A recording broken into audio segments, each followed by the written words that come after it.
Kure kure kwandiri, kure kure kwauri, aritsike sadza ndafunga iwewe, androve bhavu ndafunga iwewe, ndotimba netsoka uzoona iwewe, ndasiwa nezugo ndafunga iwewe.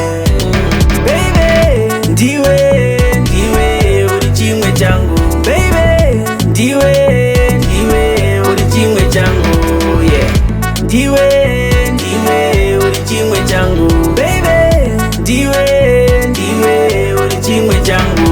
Yeah, my heart is burning. Pour me water. Have a network, hear it down. No doubt for now. You always on my mind. You always on my mind. You always on my mind. Kana usipo azibate ope. Kana usipo andije. Kana usipo azibate ope. Kana usipo andije. MC Young for my beats, whoa. You back here on the track, yo. Kure kure kwandiri, kure kure kwauri, aritsike sadza ndafunga iwewe, androve bhavu ndafunga iwewe, ndotimba netsoka uzoona iwewe, ndasiwa nezugo ndafunga iwewe. Baby, ndiwe uri chimwe changu. Baby, ndiwe uri chimwe changu. Yeah, ndiwe uri chimwe changu. Baby, ndiwe uri chimwe changu. Ndikakufunga baby ndoramba chikafu, ndipe rudo kuti zvite dafsa jizi phone calls. Now we're boring wanna touch.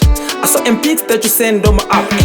Uri piwa zvemashuwa wakachena, uri vati yemugungwa haupere wakasikwa wakapiwa, uri bhiza mhanya neni makarimwa ndoita manyemwe kupembedza soko vachidetemba ndenge gava uri tsubvu yangu kachanaka uri kanoita pedo pangu nekuda kwa lockdown watochisuwo changu.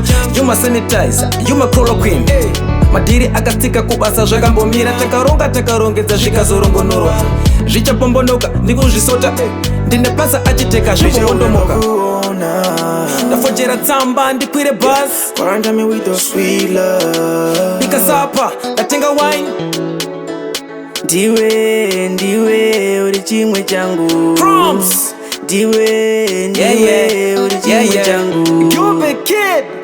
MC Young for my beats, whoa. What he do, what he does. Hey, yo, Clef Jones. Yeah.